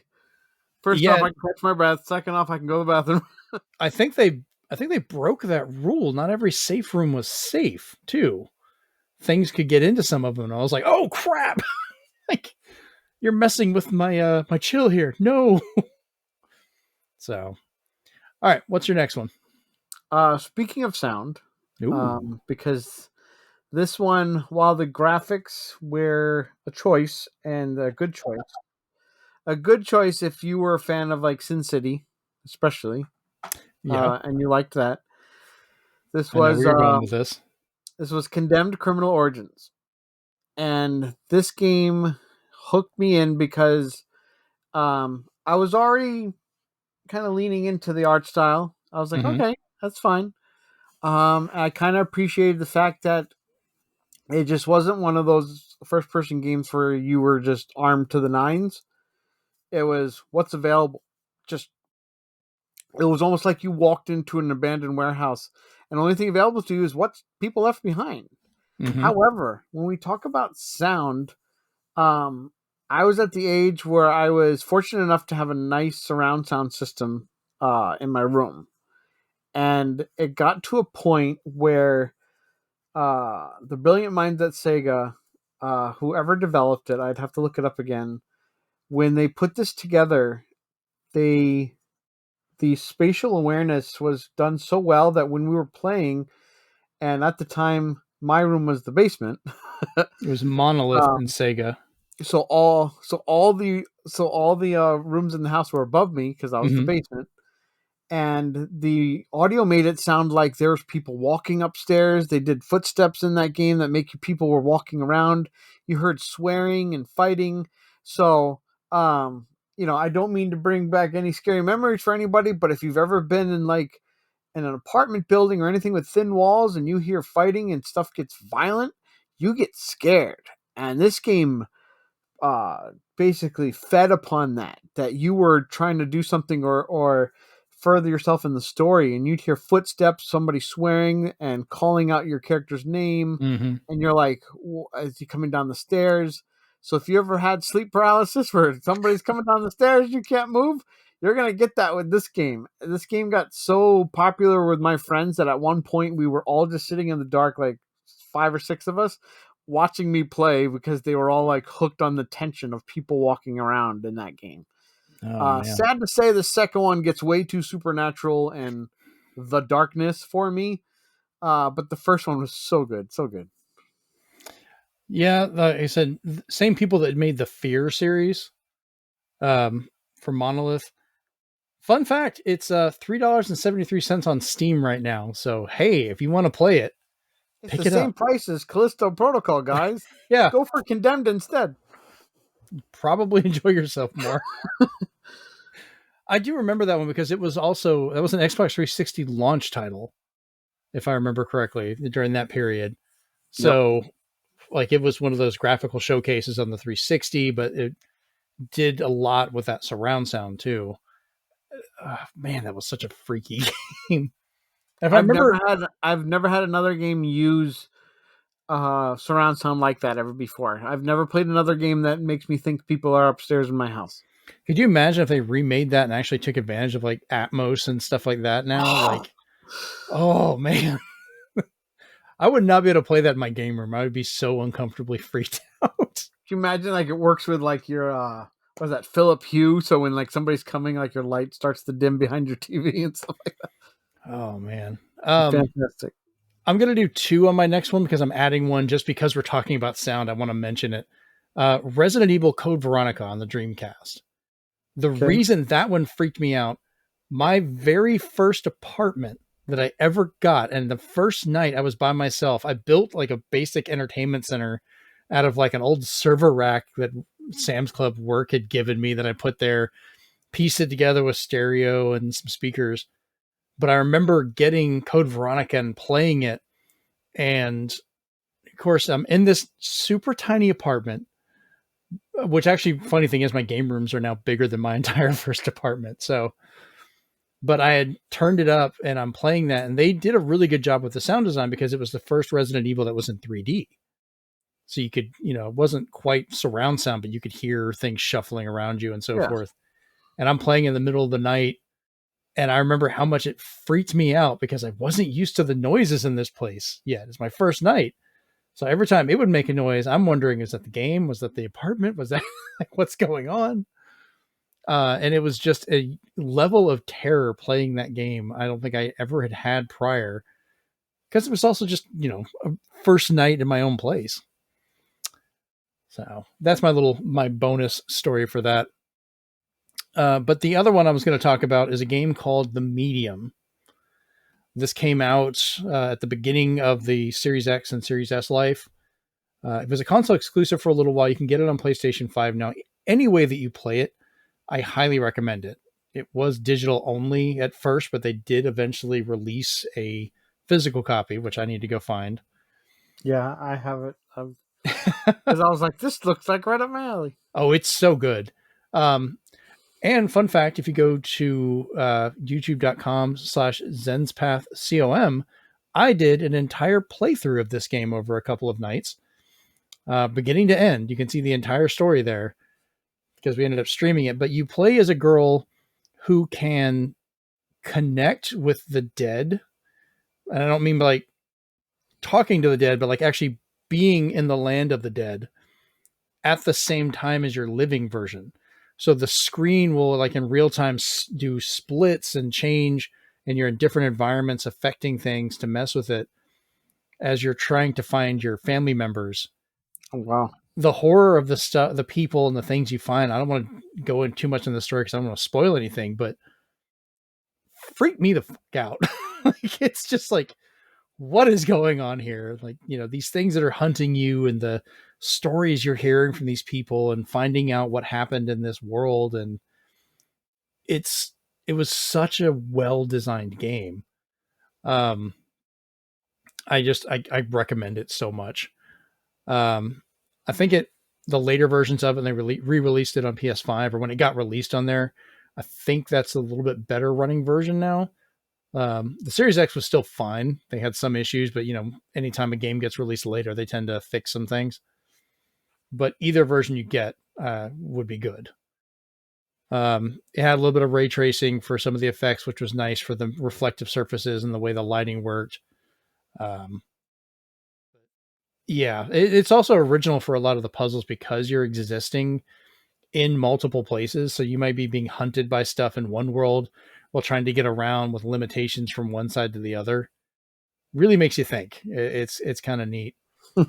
Um, I would love to see your reaction playing that one as well. Like, you can see mine. Go watch the stream. So, um, and I'm guessing your last one is kind of one we'll both talk about a little bit.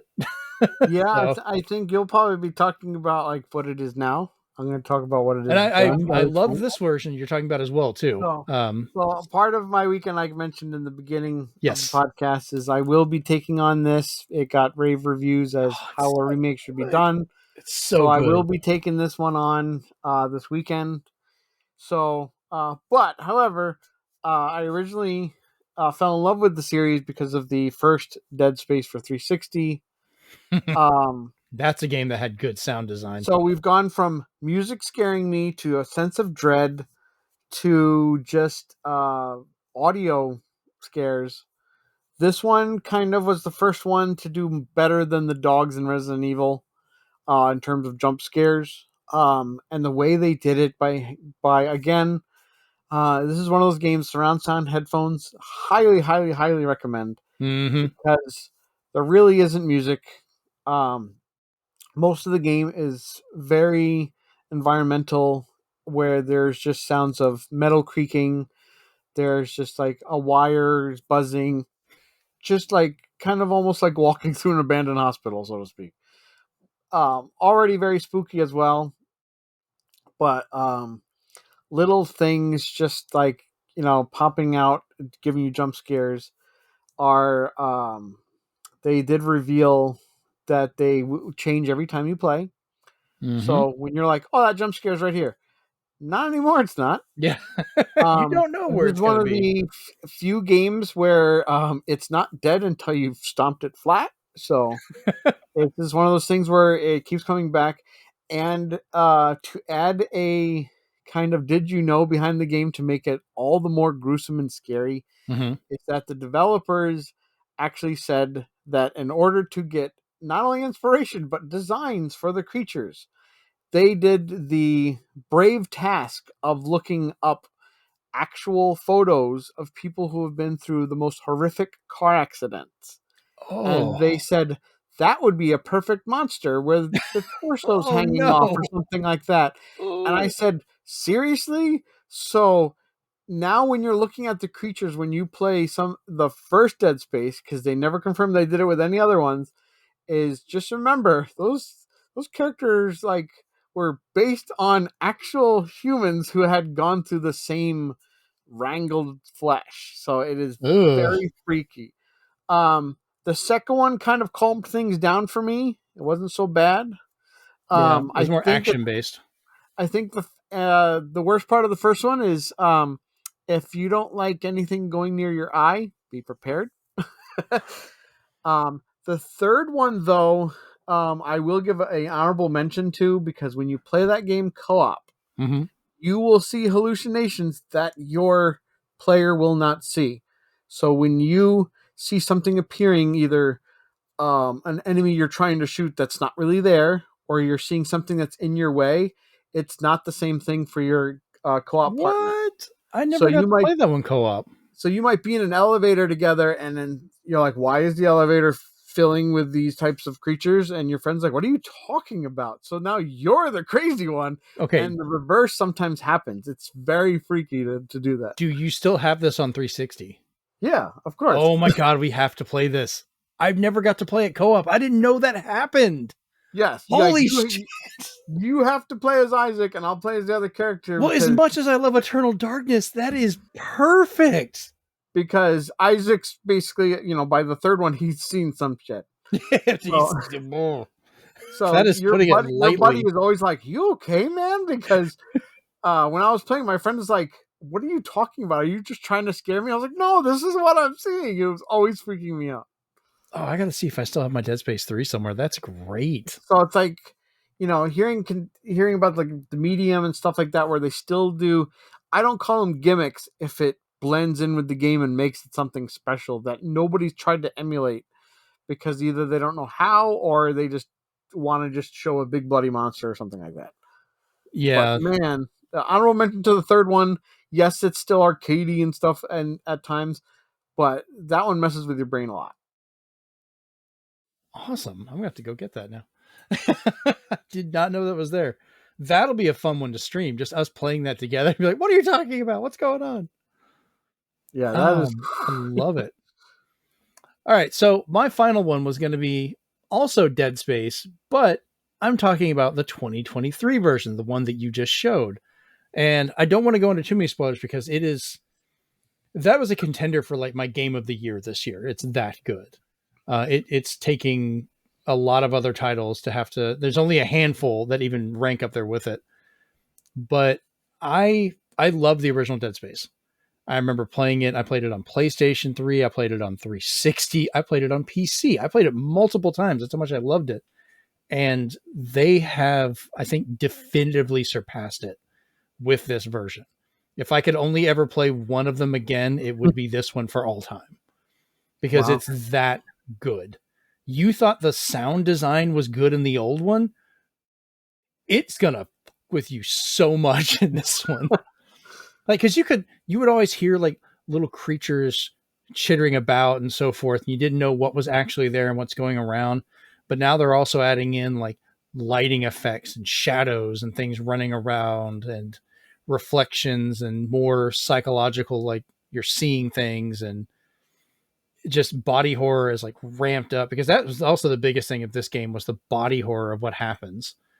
Um, and there is a scene, I Yeah, think they did it. those deaths.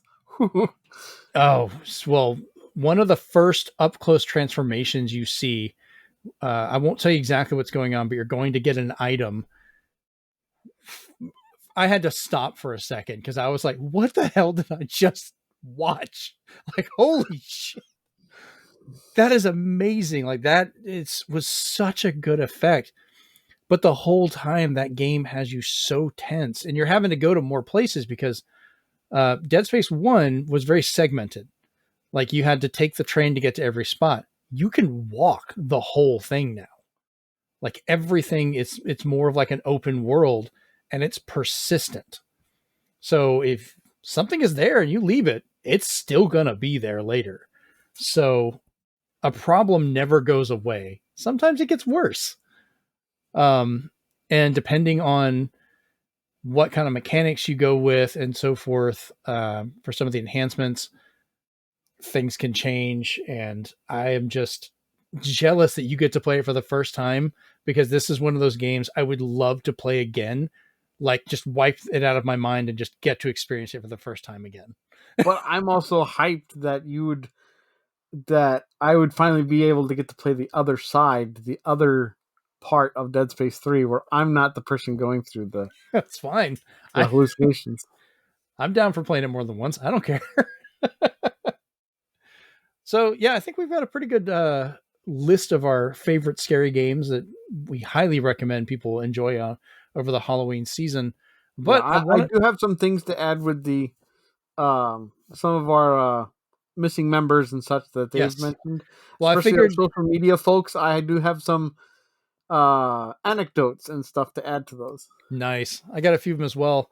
I'm going to cover some of Rachel's stuff, and I will let you cover Okay, I'll Chris's. do Chris. So Rachel actually responded back that she doesn't really play scary games, if we can believe it. She says they're too stressful. But in high school, she watched her friend Alicia. She's going to be so pissed at me for that. Alicia. What is wrong with me? Play through all of the Silent Hill games that were out at the time. She said that was a lot of fun, but I can imagine that would be stressful, especially Silent Hill 2 is like an honorable mention for just being a mind mess with game, like mind fuck. I'll just say it. Um, she also enjoyed watching people play through Amnesia games on various YouTube channels, like Markiplier's channel, for example. Her kinda spooky games, as she puts it, that she's played and loved: Vampire the Masquerade, Bloodlines, Nancy Drew, Ghost of Thornton Hall, Nancy Drew, Curse of Blackmore Manor, which we've talked about this before. She's a huge Nancy Drew fan for a lot of those games, so that is of no surprise. And then finally, Shadow of Destiny, specifically the PSP edition. Wow. Yeah, that's a deep cut. So you want to tell us about Chris's Yeah, I can love kind of get of where he's going through with a lot of these. Castlevania Symphony of the Night, kind of like your who's who, especially if you like creatures. They're going to use ones that are very obscure that you'd have to look into of where they're from, Mhm. others from mythology, some with horrific backstories, and you're just like, that was just a character I hit twice with my whip and it died. But what had happened to it? And Castlevania has always been known to basically just use all of the classic monsters, the universal Oh yeah. licensed monsters, basically, to an incredible degree, where they're basically reimagining them in such a better light. So I could definitely see his love there. He probably loves Eternal Darkness for the same reason you do. It's just not like, oh, it's another Resident Evil. No, no, no. It's far It's more than so that. It's so gonna mess good. with you in its own way. I can definitely see over the other two, Splatterhouse 3, because Splatterhouse 3 does a lot of before Dead Rising did, it does a lot of time-based events. Like Mhm. if you don't do this in time, something bad will happen and alter your ending. It was the first Splatterhouse with alternate endings, and a lot of them were just like, I don't know, they were kind of, it was a gut punch. You'd think you're doing great, and then the game like, you know that like level that took you a while? Guess what happened? But on the brighter side and more Uh-huh. comedic side, and I think Rachel should, if she hasn't, should definitely check out this game, is Haunting starring Poltergeist from good old EA back when they were like churning out hits like nobody else. This game is essentially you are Beetlejuice. So you Oh are no. you are torturing one family because it basically tells you on the back of the box, so this is not a spoiler. But basically, you were just riding your skateboard like some cool dude, and their moving truck ran you over, killed you. But then you saw where they moved in, and you're like, I don't like them. I'm gonna make sure that they have like the worst time ever. So as Poltergeist, you are going through every house that they decide to move to because they're having a horrible time, and you're possessing everything from paintings, sinks, couches, vacuum cleaners, toys. So you're doing all the horror tropes, but you're doing it in a way that you're scaring them so much that they just run out of the house and they're like, we can't live here anymore. You're trying to get them out of the house like they tried to get them out of the house in Beetlejuice, Mhm. but you're successful. But they keep moving to another house. It all culminates in something I won't spoil, but basically, like the last house, you either win or you lose. Mhm. But yes, it's what Beetlejuice the game should have been. I looked it up because I haven't heard of this one either. It was originally on the Sega Genesis, but there was a port. I mean, it was included in a PSP. Genesis collection or EA collection on the PSP.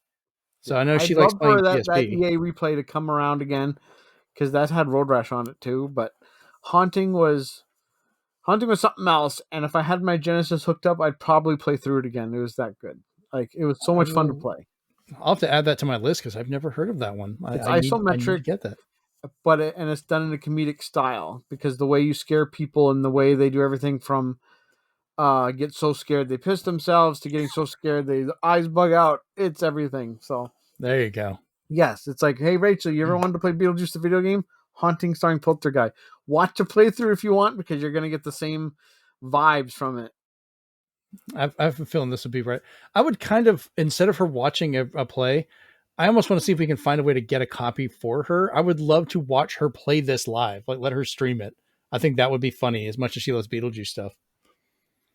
All right, so now we're going to talk about some of our social media people that reached out to us to tell us what their answers to the big question are, which I'm going to try and start doing this more often.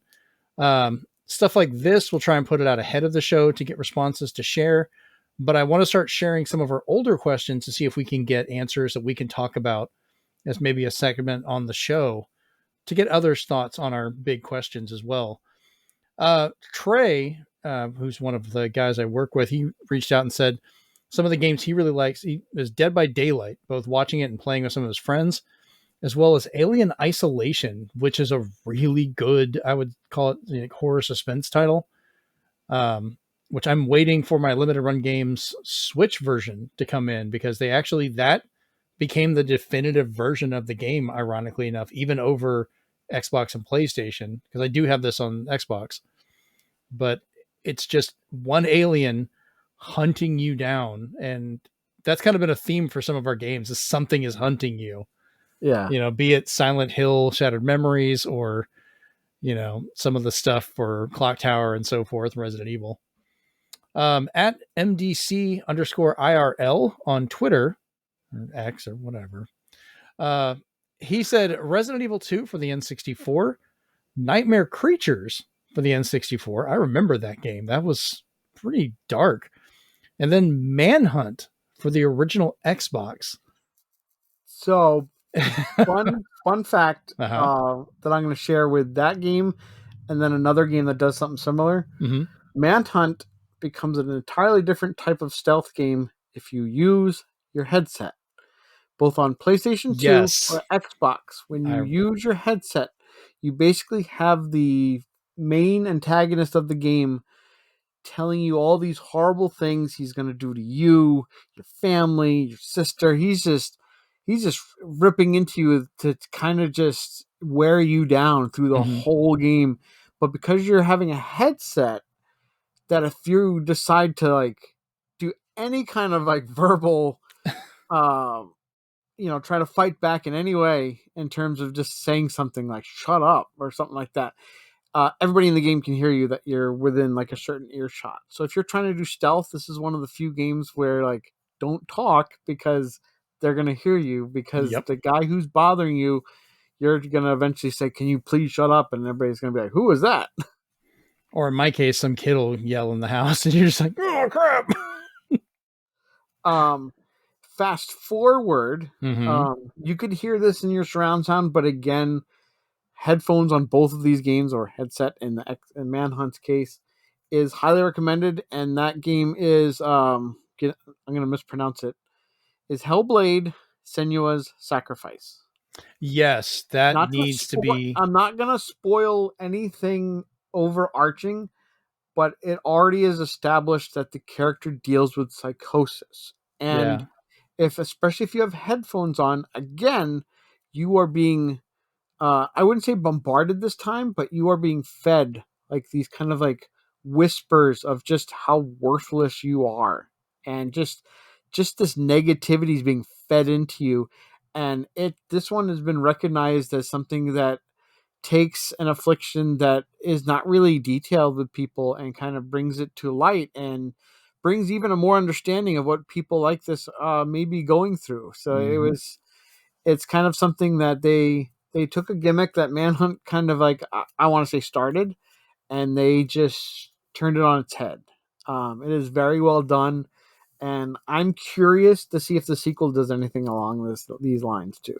I think they've already said it is doing something like that. Senua's Sacrifice, I would also like to add, it's not a horror game Yeah, per it's not. se. This is just attached with the audio.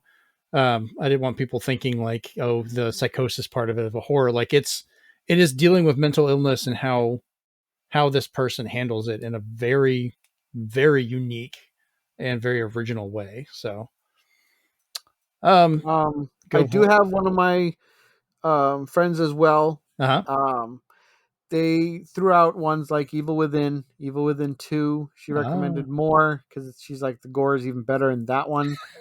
When you have the quote unquote father of Resident Evil, or at least the person who made Resident Evil what it is, Yeah, Shinji Mikami, I um, believe. moving on into this, um, she mentioned that one. She mentioned Silent Hill 2, but then she mentioned a weird one that got her so squeamish. She's like, I can't. One, it's PC. She doesn't have a PC, so she's like, I'll just watch a playthrough. How bad can it be?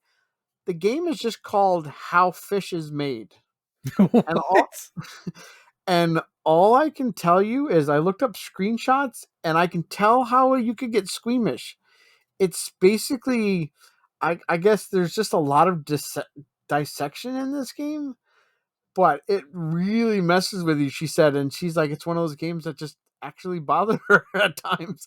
And it's just an indie title. So it is one of those games where when you tell people what you're playing, they're going to think you're watching TLC or something like that, or Discovery It's Channel. it's free on Steam too. There you go. Oh And that's God. probably because they know everybody's going to download it and just have a trip going through that. So yeah, guys, it's free on Steam. Check I'm it putting that out if you just check. want to be messed with. I'm gonna be coming back next episode like your damn friend. Because she is a horror buff, so she Hmm. watched all those horror movies that I was like, nope. I noped out of like 90% of the horror movies that come out nowadays. She's like, let's go into all of them. So when she says a game makes her uneasy or squeamish, I was like, what is this game about?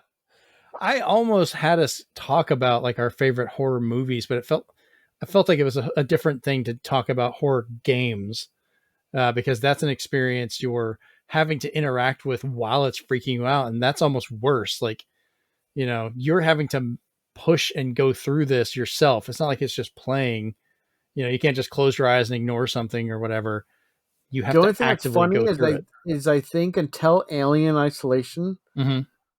um, I've never been scared by any other licensed horror game. They were either too silly, not not close enough to the source material, or it was just done in a different fashion where you weren't scared. Yeah, and it's the fact that that one alien too. It's not like there's a bunch of them there. It's one, and you're seeing as it's hunting people down. It's around. You're trying to survive against other stuff, knowing that's not even the biggest thing that's around trying to kill you. And it just did such a good job with all of that, with Because like there being was a blocker. one. And I think What's that the, one is another game that you could mess yourself up with a microphone because you had to hold your breath and be quiet so people couldn't hear it. I don't know if that carried over to the Switch though. Ghost Recon Breakpoint Hmm. um, had a DLC that I definitely downloaded with my friend, where you're being pursued by a Terminator. It is Oh a my scary. god. It is as scary as it sounds Hmm. because you know how many shots it takes or what you have to do to it to take down a Terminator. It Yeah, wasn't like the arcade game where you shoot it a couple times and it falls over. yeah. This It was one an endlessly actual. pursued you through everything, walls, whatever. It always followed you and you heard the clank. Oh So it was shit.